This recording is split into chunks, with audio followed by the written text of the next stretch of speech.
On the Range Podcast.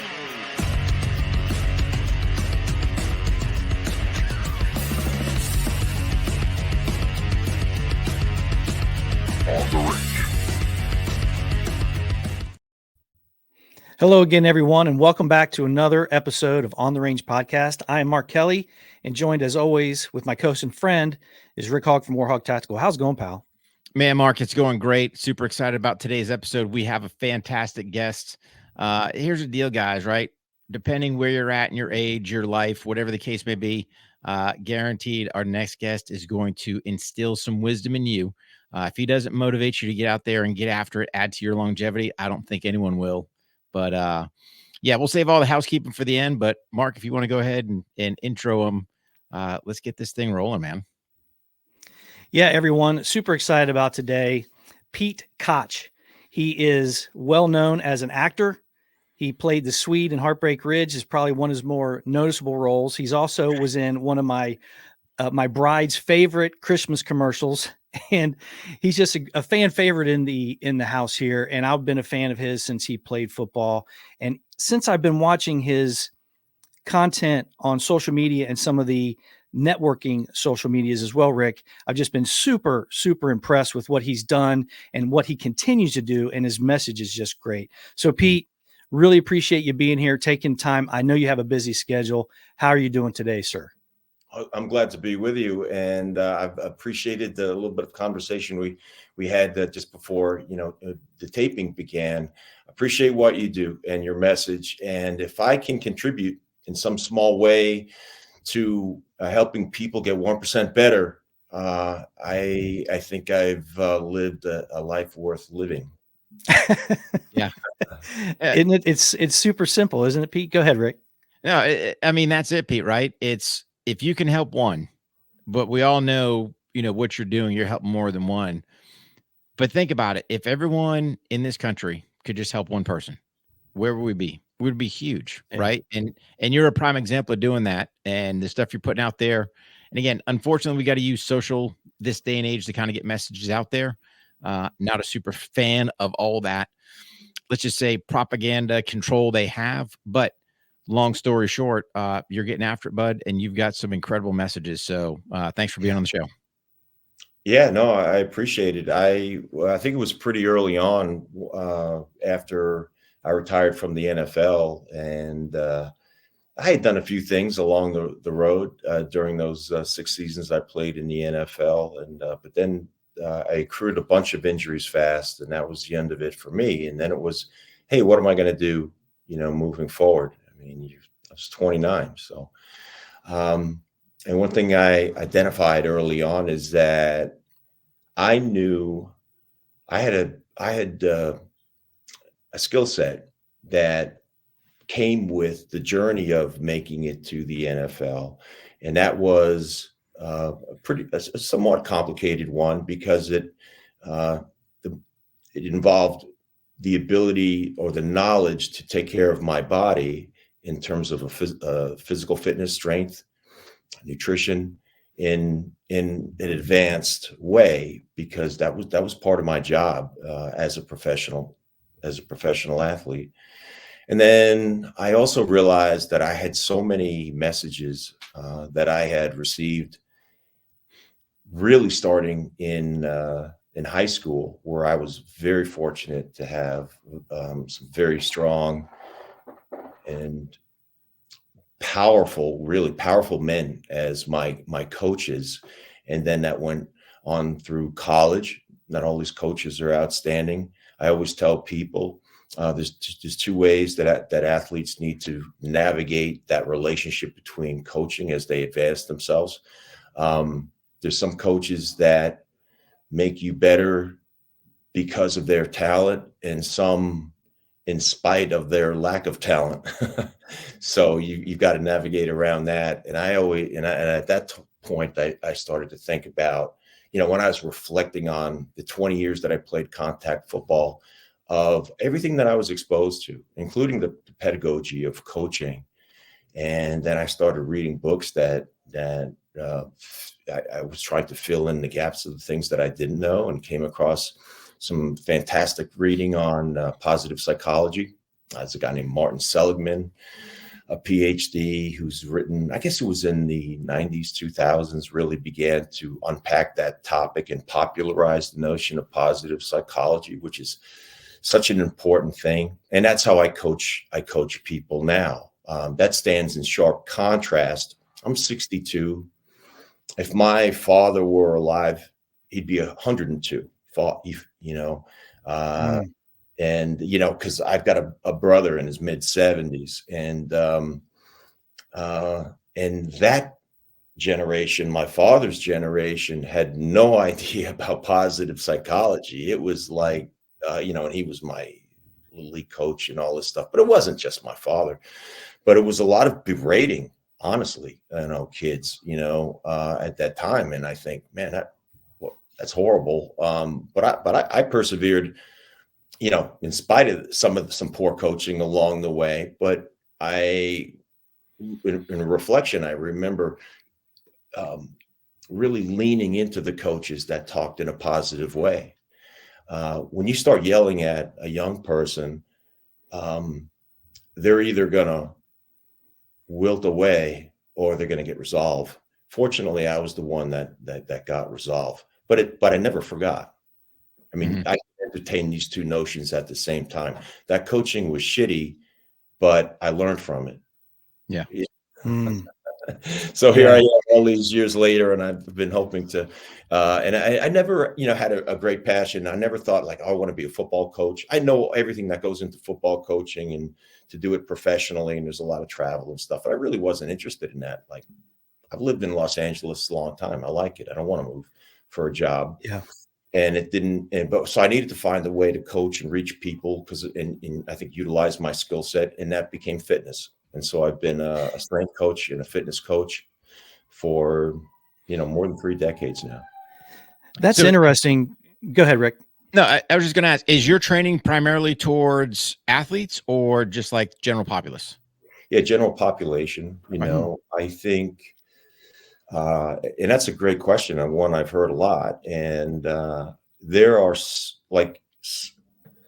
many people that want to coach athletes and get around athletes for a bunch of good reasons. However, I really early on identified where I could make the greatest impact and help the most people. I mean, like helping a great athlete, get 2% better, because that's about all you can do. Mm-hmm. Because, I mean, they're born with a lot of good stuff. They're just built different. They're wired different. That means not only physically, emotionally, central nervous system. I could break down all everything that needs to go right to make an athlete who's going to make it in the NFL or MLB or NBA super, super powerful, super twitchy. And you can coach that up like, these influencers on social media would like to think that they can take your kid and coach him up to the NFL or the NBA. Right. Good luck. It's total nonsense. He can make your kid 2% better, but how about this? 80% of the adult population of the United States, 80% is overweight or obese. Wow. 43% is obese, which means you're in real trouble. But we have an adult population. Only 20% weigh what they should weigh. And those people are generally concentrated like where I live in Southern California. There's a little bit of difference. We tend to be more outdoor lifestyle oriented. And there are some inherent advantages to the weather here and stuff like that. But then when you get into the Midwest, in the Northeast, and man, and it's trouble.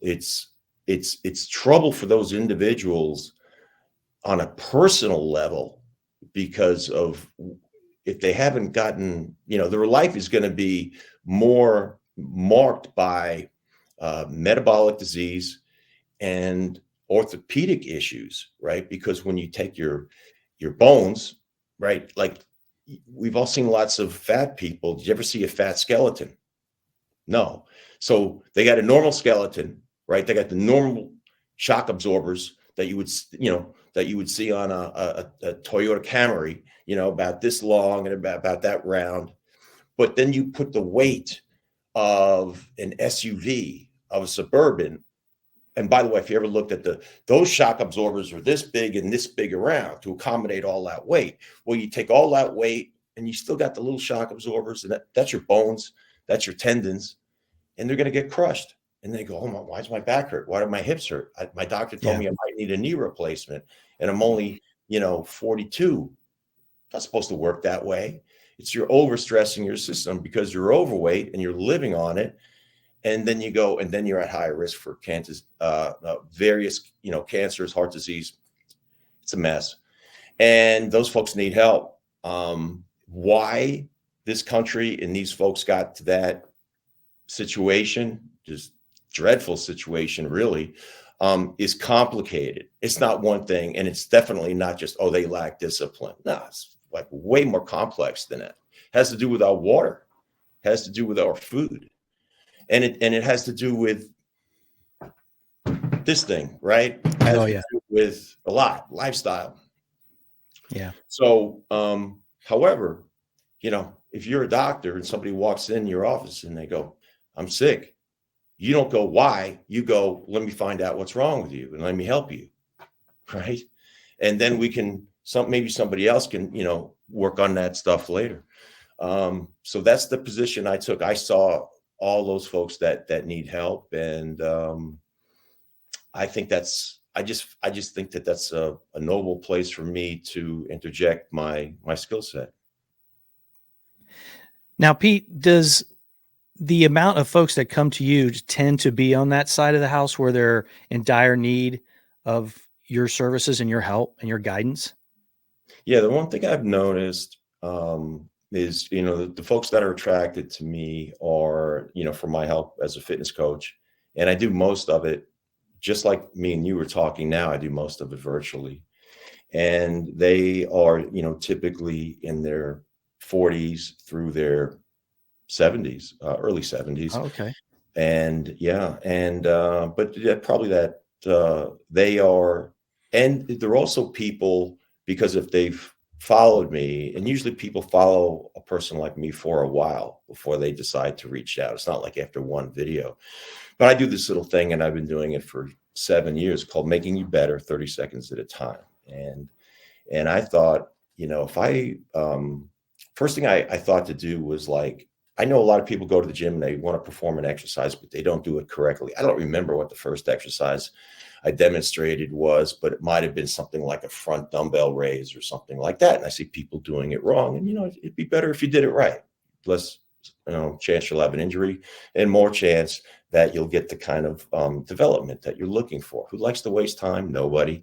So I thought I'd give people like a tip like that. But then I went, well, there's like 1 million people that are just showing you how to do an exercise. So how about this? Making you better, a minute at a time. Because it was at the time on Instagram, that was really where my head was at. There was the videos that you could post. Instagram used to be all pictures, and then they allowed you to post video, but it was a 1 minute time limit. So I said, making you better, 60 seconds at a time. And I said, hold it. Before I even posted it, I said, who the hell's got a minute? How about 30 seconds? Who knows, right? And so making you better, 30 seconds at a time. And to date, I've recorded, and sometimes I demonstrate exercise. Sometimes I talk about nutrition. Sometimes I talk about lifestyle. Most of the time I talk about mindset these days. And I've posted about 700 videos at this time, and they're free, and I every day receive messages from people saying, that was a good tip. I needed to hear that. I hadn't thought of it that way. Thanks for, enlightening me on that. Because they want to benefit from their workouts. So there tend to be people that are already working out in some way. There's a huge part of the population that are overweight, that have very little experience in doing any kind of meaningful training that could actually elicit a metabolic, a physiological, morphological, changing your body response. Because all they've ever done is maybe go and do a spin class 2 or 3 times a week. And that's it. And you can get, I'm not knocking spin class, but it's very limited, to the benefit you're going to get, because you're not using any single muscle in your upper body, and you're training in one exercise pattern time and time again, and you're putting a certain kind of a stress on your cardiovascular system, which is good, but it's very repetitive. And as human beings, we look, it works like this, right? Me, you, everybody, 206 skeletal bones, 646 skeletal muscles, roughly 100 joints, and then it's all controlled by your central nervous system. That means your brain, spinal cord, the nerve endings branch out and control everything from your fingertips to the bottom of your toes. They act like switches to turn the muscles on. You've got two kinds of nerves, motor nerves, and they turn the muscles on, turn the muscles off, let them relax. And then you have sensory nerves, and that is, hey, that's hot. All right, that's smooth, that's rough, that's sensory nerves. We have two kinds. My business is the motor nerves, right? Because I'm interested in getting that signal in your brain to tell you, let me grab a heavy weight. Let me pull my hand towards my shoulder. Oh, I just did a biceps curl. Okay, that's how that works. And also our bodies work. I don't want to go down this road and getting so technical, but our bodies move in basically move in 3 directions. And it's called the frontal plane. It's called the sagittal plane. And if I rotate, and we do, all sports are really rotating. Obviously golf, tennis, but everything in football, you're rotating. You go like this, you throw the ball, everything is rotating, right? So you want to train the body in a comprehensive way, being mindful of all these different things, right? So how does a spin class stack up to training with me? It's relative, right? Or laying on a Pilates piece of equipment, et cetera. So I'm trying to get people to embrace a more holistic, more well-rounded system of training their body, which is complex, but the human body is very complex, but training it doesn't need to be. It just requires a little bit of coaching and education. And those people that can get their head around that, they're the ones that are attracted to me. And it's a good group of people. And those are the folks I can readily help. Awesome. What do you see, Pete, the biggest struggle your clients or people that you've worked with in the past have? Is it just the mindset to get out there and get after it? Is it just the education, whether it's diet, exercise? What have you kind of seen as a generality? Yeah, that's a good one. And the most common,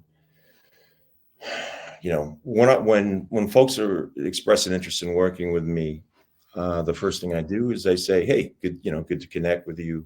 Good. Go ahead and give me, and anybody listening to this right now can do it this way. Just find me on LinkedIn or Instagram or Facebook or wherever, and just send me your email address and say I'm interested in, maybe working on my fitness with you. And I will I've sent everybody, I've refined it a bit over the years, but it's a very short, to the point, roughly 10 questions questionnaire. It's a health and fitness questionnaire that I've crafted myself, and I've given it a lot of thought. And it won't take you more than 3 or 5 minutes to fill it in. It's very simple. And I leave a section at the bottom. If you want to tell me anything about yourself, or what station you're at, or anything you want to share, then go ahead and do that here. Some people will give me 4 paragraphs. And then now I know you a little bit, so I can reach back to you, and we can discuss. And right there, one of the questions I asked that I've learned, I knew this would be very important, is I say, how would you rate your own current level of health and fitness? And on a scale of 1 to 10, and most people would say, man, I get a lot of 4. I don't feel too good. I'm overweight. I know I'm overweight. My doctor, my wife, my husband tells me I'm overweight, and and I know I have health issues, and I've got type 2 diabetes, you name it. And then I go, okay. And then the next question is, on a scale of 1 to 10, What is your level of internal drive to remedy and improve the station that you're at? And if the answer is not a nine, at least, if it's not a 9 or a 10, there's no way I'm ever going to work with that person. They are never going to follow up with me. They're never going to say, how much does it cost to have you to help me? Guarantee I have absolutely figured this thing out. So you can just look back and could just imagine that you took the time to fill out this questionnaire, to write 2 or 3 paragraphs. I had a gentleman, 41, very young, and he says, my goal is to lose a lot of weight because I'm 80 pounds overweight, 41, 80 pounds overweight. And he says, oh, by the way, a little bit about me. And he goes, I have 7 children. How much motivation do you need? Do you not want to be alive? Do you not understand that being 80 pounds overweight and having type 2, he also says he has diabetes, high blood pressure that he's keeping under, he's on medications for these things. Yeah. That's tough. But his level of motivation, he wrote down was 6. Right. I don't know. Yeah. But truthfully, that's not the domain. I know I'm very good at staying in my lane. That's not the domain of the strength coach like me. It's the domain of a psychologist. There's something wrong there. There's a disconnect. Yep. Because if you're not, look at my dog. If my dog had a problem and I needed to change myself to improve the station so I could take care of my dog, it would be 20 hours a day I would commit to that. Right. I don't get it. That's a great point, Pete. And Rick and I have this conversation weekly. We have the folks that, we subscribe to our stuff, and you had someone who fills out the information and that we give in our newsletters. Yeah. They, and then they unsubscribe because they get too many emails from me. I'm like, well, you sought us out, and then you filled out the information. You started watching some of the content. You never, committed to it. And then you canceled the subscription for just the newsletter. And we asked ourselves, why in the world would you even take the time to even do that? Let alone, like you said, someone who's got 7 kids. He's only 41. He's 80 pounds overweight. At 41, you can do a lot of things at that age, at, tier level stuff. I said this when I responded. Right. And thank you. If you're, and I get people, I'm 71 and I'm way overweight and I can barely walk and I've had both knees replaced. I'm like, I don't want to take anybody down, but that's a real tough case. Yeah. 41. Let's do this, man. Come on, man. You got to, you're only halfway there. You're going to live to be 82. If you get healthy, you got, this guy's 71. He's got maybe a decade to go. Probably not if he's real overweight, right? You just don't see real old fat people. Just doesn't work well. And so like, I'm 62. You're 41. I can. It sounds like I'm picking on this guy. Nobody knows who he is. But really, I want you to understand that I have compassion for the guy, because I can say I don't need a degree in psychology to tell you this man is depressed. That's the mindset of somebody depressed. Someone who's happy and optimistic would say, let's do this.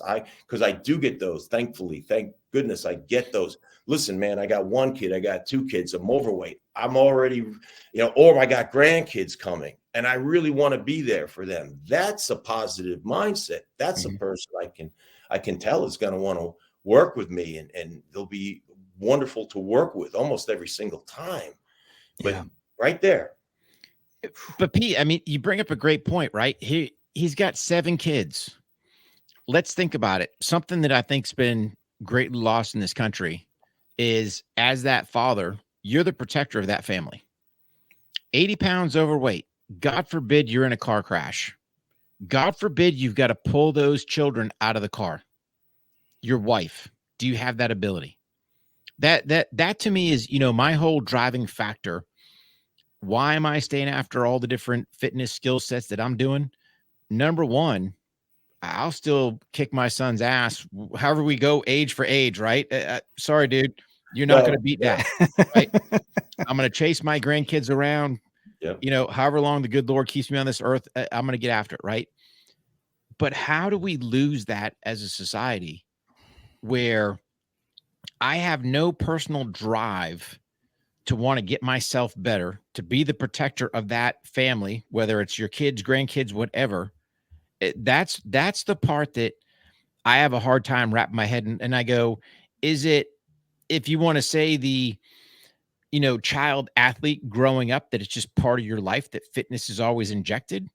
Yeah, I think that's part of it, right? Becomes part of your lifestyle. But even if you're not, when do you start? Like, I hate New Year's resolutions. Why are you waiting for a day to tick on the, on the calendar, go, I'm going to start, and then no, start now, start today, and that's, we see kind of the same thing with people, right? It's like, don't wait to some arbitrary date to start now and get after it and clean up your diet. Cause I'm telling you, we as a country are being poisoned like nobody's business. And if you get rid of half that rubbish and quit sucking down 14 liters of cola per day, get rid of that sugar, man, you're going to have the energy. But it's just amazing that, and hats off to you for trying to help these guys. But at the end of the day, you've got to put the work in. I mean, we can have a conversation all day long, right? You can sit there and go, hey, you're not doing exercise right. Got it. But if I'm not going to put the work in, all it is, we're having a nice conversation, right? You've got to put the work in.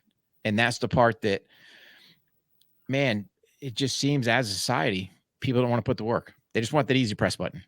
So let me just add, those were many excellent points. A couple things I'd like to add to that is, for those folks that are feeling like they can live a better life if they were more physically fit or had a better control, or have a loved one that could be better off if they had some help.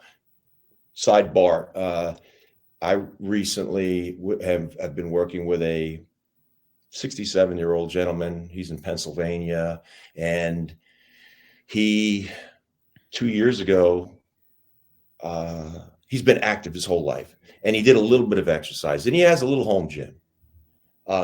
That puts him way ahead of the pack, and he wasn't overweight, but 2 years ago he had a stroke, and he thankfully survived it, but it's taken its toll on him. He has most function. He's lucky that he got most of it back. He's in a softball league and some other things he's quite active. And you meet him and he's very social. You can tell that he's retired and he's living that life, but he's not the same. And it was his daughter. It was his adult daughter that reached out to me. And she said, how much is, like, I sent her the questionnaire, and she says, I sat down with my father and we filled this out together. And he says, just so you know, if we proceed, I would be, getting training for my father. And in the questionnaire, he took the section to fill in the history of his stroke and how there's certain things he is very frustrated that, mainly that he's unable to really play softball. Like, it's actually, he can't hit the ball anymore. But anyway, daughter, paid, and we got started with him. He is the most positive, pleasant, optimistic 67-year-old, 5 years older than me. We're brethren. And we meet like this. This is the format, that I meet with my fitness clients. And it was, I just actually finished a 12-week cycle with him, but it was such a pleasure. And he is thrilled beyond thrilled that he had me to help him organize, because he knew he needed to lift weights, but he just was never sure exactly the order, the exercises to choose. I explained this to people early on, and I say, What exercises, by the way, if you're going to do some resistance training, and that could be dumbbells, that could be the machine, that could be a barbell, that could be bands, that could be your body weight doing pull-ups, push-ups. These are all moves, exercises that place resistance on your skeletal muscles and bones, right? What's the number one? A lot of people, as they get older, they're facing getting bent over, this softening of the bones, this osteoporosis, which is terrible. And, the more bent over if you see somebody walking down the street, an older person, and, they're bent over, just understand something. When you're bent here, look what happens to your rib cage. This rib cage has got a shape for a reason. It's to give room to your lungs. You're choking yourself. Those people can't breathe normally anymore. It's a very serious condition. So all this stuff came out, and I help people by writing the programming and talking them through and explaining, here's the best exercises for you based on the best available data. And there's a real thing called exercise science. And if you hadn't read anything about it, it's something I read every single day. And I've got a lot of formal education in exercise science, but it's also 30, 35 years of experience of helping people to choose the right exercise. Some people with good intentions they're very poor at choosing exercises to benefit them. They just don't know. And then once you've decided on an exercise, which is incredibly important, well, how many reps should you do? Well, how many sets should I do? Oh, how much time should I take in between the sets? Oh, how frequently should I train that exercise frequency? What about cardiovascular exercise? That's a whole another topic. If you can answer all those questions halfway, you're doing pretty good. But if you have somebody like me working with you and coaching you to have definitive decisions, definitive answers. I mean, if I'm going to say to you, I want you to do this exercise for this many sets, this many reps, recovery time, and repeat it with this frequency. And by the way, here's a comprehensive program that includes all the muscles in your body to make you better based on your limitations, your age, etc. And also, here's the cardio you should be doing. Oh, and let's support that with proper nutrition. That's a program. That's a comprehensive program. So if you can do all that yourself and then give it to me or give it to any other, professional at my level, and it's excellent, then you ought to be doing what I'm doing for a living. But for most people, they have no idea where to even begin. That's okay. Because why? Because you were what? Expert in what did you do with your life? I was an engineer. Well, I wouldn't expect you to be expert in physical fitness. I'm no expert in engineer. Nobody gets it all. Mm-hmm. But just what I've committed my life to, and to help people and to coach people that way. Some people are like, it doesn't make sense to pay for a coach because, everybody can go to the gym. Yeah, I can. There's a gym right down the street and it's, $39 a month. I can go in there. There's all these machines I can do. Good luck. Right. What about, this is why, I use this example, but maybe the younger people doesn't resonate as much. But Michael Jordan was one of the first elite athletes to have his own strength and conditioning coach with him 365 days a year, in season, preseason, in season, postseason, right after the season was over, and then the off season, because he wanted to make sure that somebody had an eye on him and to listen. Like I always say, strength coaches really can't make great athletes much better, but here's what you can do. And here's what's really important. And something I do is make sure you don't get hurt. You make a poor exercise choice at the gym, that can really lead to injury. One of the biggest reasons to answer, I'm sorry, I'm going down a few different tangents here, but earlier, this is perfect stuff. You asked me was, why do you think it is that people have, and they're not taking care of themselves? What in the world has happened in their wiring? It's complicated, but here's a big reason. They do try to embrace, they don't have a background like me. I mean, I had an extraordinary background, but just because you played, at a high level in a sport, that doesn't mean you're going to be an excellent coach, by the way. I had to go back to school. But so they decide, I'm going to go to the gym, or I'm going to buy myself put together some semblance of a home gym or something like this. And then they get hurt. And it's natural when we get hurt. It's the kid that touches the the hot stove. Oh, wow, he's hurt momentarily, but they what do they learn? I'm not going to touch that again. So people go to the gym and they get on a machine. They go, oh, my shoulder. I'm never going to do that again. That's a terrible message, unfortunately, right? Because your whole life is at stake. So, it's a huge part of what I do, is to make sure people are I need them to trust me that the programming, I need to get to know you and your ability and your levels. And I know, and I've done this with people on 4 different continents. So we can work this thing out. And sometimes I send the videos, and sometimes I ask them to send me videos of their exercise form. That's fine. That's fair. That's easy. This technology is quite simple. Nobody hasn't figured this out. You got a phone, make a video, send, boom, and I send it to your coach. There you go. And I want to make sure people are exercising in a safe way, because if you're 50, you've got 35, 40 years to go. And putting me in charge of that department in your life, who was it? It was one of the famous investor philosophers from some years ago. I forgot who it was, but he says, you need 3 people in your life that you can absolutely trust and count on as you move through life. Three. So I was leaning in as I'm reading this. 3. All right. You ready for this? An accountant / financial manager, a medical doctor, and I'm blanking on the third one. I'll figure it in a second.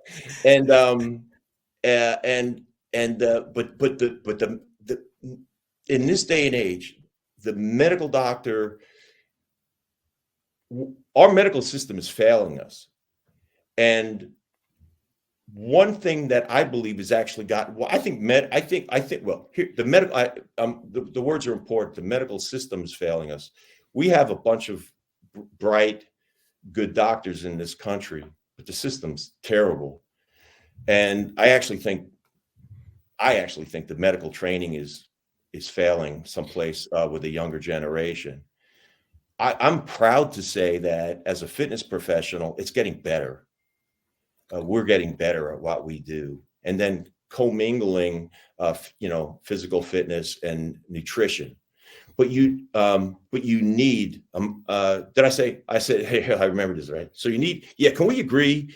If you can't, most of us aren't good at investing in taxes and all that inherently. I'm not. So align yourself with somebody. Have somebody help you, right? Number 1. Number 2, medical doctor. You sure as hell, aren't gonna, some of the most difficult things for medical doctors. I have many medical doctor friends. I'm kind of like a geek. I'm an EMT, and I'm a emergency medical technician. I'm also very interested in medicine. I'm always picking my doctor friends' brains, and those guys, they're frontline practitioners or internal medicine guys. Some of the most difficult things for them to diagnose is, I have a stomach ache, because it could be 2,000 different things. It could be you ate a bad burrito to stomach cancer, right? Yeah. You got to figure it out, because you can't just say, I think you ate a bad burrito, and then send somebody with stomach cancer home, right? Can't. But it happens. But yeah. And then the third thing that you need in your life is that you can count on and trust is a mechanic. Because you guys are probably good at wrenching stuff, but I'm not. No. But I would add a 4th to your life. You need somebody to help you look after your health and fitness. And by the way, because we know that the way the medical system is set up in this country, it's all after the fact, right? Yeah. And with very few exceptions, my doctor is an exception, because he's super physically fit, and he's always talking to his patients about fitness. And he's a 1 in 1,000. But otherwise, I think it should be 4 people, because if you don't have somebody talking to you about your physical fitness and your health, who goes to their family doctor, and then your family doctor says, let's talk, if you have something isn't right with your health, which is basically a matter of your blood pressure, your blood lipids. Are you overweight? Their answer is typically, well, exercise more, without any specifics, because it is complicated. And I don't think, medical doctors should be programming like I do. Like they should say but they should have a relationship with a person like me. That's what I believe. So that you can, instead of, because the other things, if your blood lipids are out of whack or your blood pressure is high, what do you get? You will get a pill. I'm not anti-pill. I'm not anti-pharmacy. But when you are skinny fat, and my internal medicine doctor, who was my Los Angeles Raiders team doctor, right, who was an All-American wrestler at Michigan before he went to Harvard Medical School, is a gym rat, and he has what a DEXA scan is. Mm-hmm. It's a DEXA scan. You can just Google it, and it's a device that it almost looks like a tanning bed, but you lay in it, and a bar comes like this. It scans you. Just takes a minute. You leave your clothes on. There's nothing to it, and it just scans you, and you don't feel a thing. And it spits out. These things have been around for 20 years, and it spits out a bunch of information regarding your body. One of them is the density of your bones. And so if he has a patient that may, especially women, especially fair-haired, blue eyes people, they're more apt to be at risk for weakening of the bones as they get older. But another thing it says, it gives an exacting measure of how much body fat you have, and it shows you on a picture exactly where the body fat is. And there's two big categories of body fat. One is subcutaneous, right under the skin, and the other is visceral. And the viscera is like a medical term for this section of your body to your waist here. That's where all of our internal organs are. They're all packed together, right? You got your heart here, and you got your liver there, and you get this massive, set of small and large and small intestine. Okay, you got your kidneys up here in the back, the whole thing. It's all there. And what happens is our body, for people that some people aren't even very visibly overweight, but our body stores a certain amount of fat in between this grouping of internal organs known as the viscera. So think of fat cells as tiny little water balloons. We don't, as a person would get fatter as time goes on, they don't develop more fat cells. The fat cells they have expand. And if they lose weight, they don't lose fat cells. They simply reduce in size, just like a collection of water balloons. The number of fat cells that we carry through our adult life is determined as we go through puberty. That's why kids that are prepubescent, that, boy, I'm getting on a tear here, that fat children or develop. You have now cursed them to living a life, parents, a life with an abundance of cells that they don't want, because the more fat cells that you have, called adipocytes, and the more apt they are to fill with excess calorie storage for excess calories, right?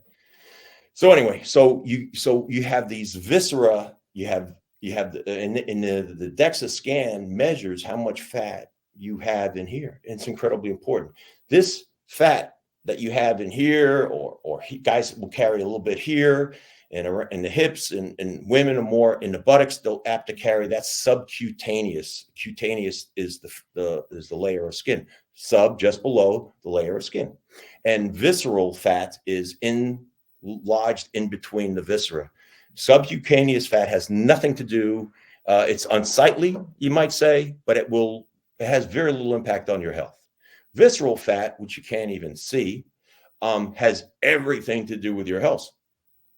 Because the more visceral fat you have, and we know sometimes it's obvious on people when you see the big belly, and that visceral fat is going to lead to an increase increase your odds of getting various diseases, mostly cancers, because of the proximity to what your stomach cancer is in the viscera, liver cancer, colon cancer, you name it. Last thought on fat cells. Fat cells are not benign. They don't just sit there. They are like little factories that produce hormones. Those hormones are released into your system, and they have the potential to create a cancerous environment. So every little fat cell that you have in your body that you let expand, you just built a bigger factory that's putting chemicals in your body that's only going to make you sick. However, you do have the opportunity, we all do, to reduce the number of fat cells, particularly the viscera. By the way, we can't pinpoint subcutaneous or viscera. You just have to lose it. And the only way to find out, and this information, by the way, it's a very simple and very inexpensive scan, roughly $100. I recommend people out there, I recommend the folks I work with. That's one of the things about having a professional coach. You'll get a conversation like that with me, and you'll learn about, so you don't need to talk to your doctor, by the way, about a DEXA scan, although you should share it with them. You just take your Google machine and you say DEXA scan in my area code, right? And you'll find out where you can go and call over there, make an appointment, get one done. I've had people do this. I say, bring it to your doctor, bring it to your primary. And I go, what did your primary say? And some go, wow, this is good information. And others go, I don't know what this is. Imagine a knucklehead like me is telling your doctor what to do. Because I learned this from my doctor, Rob Heisinger in Beverly Hills, and he has everybody do it. Why not? It's incredibly valuable information. So this is a little part of how I think I'm continued to merge physical fitness and overall health and help people. Yeah. And it doesn't make sense especially if one of your excuses is, I don't have the time and all this, why waste your time and get exactly what you need? On that? I'm sorry. I'm in a roll. Yeah. I'm going to shut up after this. No. Anytime I hear somebody say, I don't have time, I simply ask you to replace that with, it's not a priority, and see how that sounds. See how that fits with you or your children or your grandchildren or your spouse. Every time I hear, I don't have time, replace it with, it's not my priority, because that's really what it is. Yep, absolutely. Dude, and it doesn't make any sense. Rick's life-saving measures, just your overall health, it's all encompassing. It doesn't make any sense. You are not placing it in the front of your brain that you need to stay fit for everybody and everything in your life. It makes it all better and makes it longer and more productive. So I'm sorry, Rick, go ahead, buddy. Your earlier point though, and you may have an opportunity, I'm sorry, to your point, Kelley, I think it was you that made the point that says, God forbid something happens to my family. Well, or whoever you said it, I know as an EMT, I've been a first responder on motorcycle accident. A lady fell down up the street from me and cracked her head open. She was probably 80. And there were two people that got to her before me. And I said, look, I'm an EMT. This is what you do when you're an EMT. You learn how to handle a situation. And you say, look, I'm an EMT. Do either of you have more training than me? And they both went, no. They were glad. So I helped the lady until the medics got there. And I've done this a number of times in my life, and it's good to be useful. And I recommend people go take an EMT course, and so you'll have the confidence, to help people. I mean, I've actually gone to a scene. There was a guy, I came upon a scene, and the guy, this old, older gentleman was on the ground at a bus stop in downtown Santa Monica, and his legs were on the sidewalk and his head was in the street, and he was bleeding and he was unconscious. And it was noon and he smelled like booze. And there was already 12 people. Like it was at a bus stop like this, and he's blood. And some guy, and I go, I'm an EMT. Does anybody here have more training than me? I'm hoping somebody goes, yeah, I'm a nurse, I'm a doctor. Nobody, right? And so there's not much you can do, by the way. And there's somebody, somebody from the peanut gallery says, Well, he's in the street. Move him out of the street. I go, Mm. what if he broke his neck? I'm not going to move this guy. You think I want to be responsible for moving a guy with a broken neck and paralyzing him? No. So just doing nothing is often the best thing you can do, but making sure nobody does something silly. Yeah. And then a minute later, and I'm like, he was awake. He came around, and I took my backpack. I took a t-shirt out, and I was compressing. I was talking to him, so I knew he didn't. He was like this. He didn't break his neck, and but I was compressing the wound on his head, and a guy comes up and he's like leaning on me. I'm like, who the fuck is leaning on me, right? And a guy, and I'm like, yeah. And he goes, I'm a doctor. I'm like, great. He goes, you're doing everything you need to do. Just hang on. Yeah, carry on. Carry on. And I went, all right. So that made me feel good. Yeah. But no, it's good to be useful, Yes. So that's a great point. And I just want to add to that. It's a good thing to be, you've heard the expression, or maybe you haven't, but there's a very well-known power lifter, very, very strong man out there. And he coined this term. He says, stronger people are more useful in general. Argue that. Yeah. You can. Yeah. I like it. Nope.